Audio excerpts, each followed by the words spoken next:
Moikka! Mun nimi on Laura ja mä tulin teille kertomaan Mitsubishi Electric L:n ilmalämpöpumpusta. L-malli on Suomen ostetuin ilmalämpöpumppu, eikä syyttä. Se on tyylikäs, energiatehokas ja se hoitaa hommansa luotettavasti.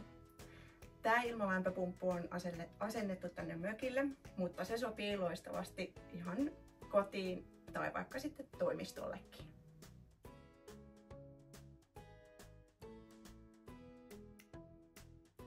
Tämä ilmalämpöpumppu on asennettu ilmavesilämpöpumpun rinnalle, mutta se toimii hyvin myöskin muiden lämmitysmuotojen ohessa. L-mallissa on paljon hyviä ominaisuuksia ja se on energialuokitukseltaan A+++.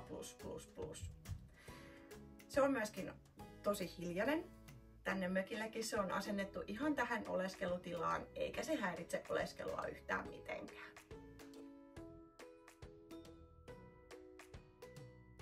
Mallissa on myös takkatoiminto, joka levittää sitä takan lämpöä ja näin siitä takasta saa parhaimman hyödyn irti.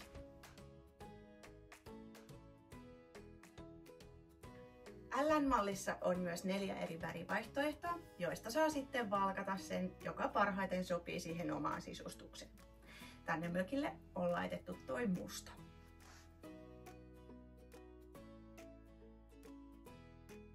Tällä mökillä tulee käteväksi myös se, että pumppua pystyy ohjailemaan Wifin kautta etänä, joten kun sä oot lähdössä mökille, sä voit ihan kotoa käsin nostaa siitä mökin lämpötilaa sopivaksi.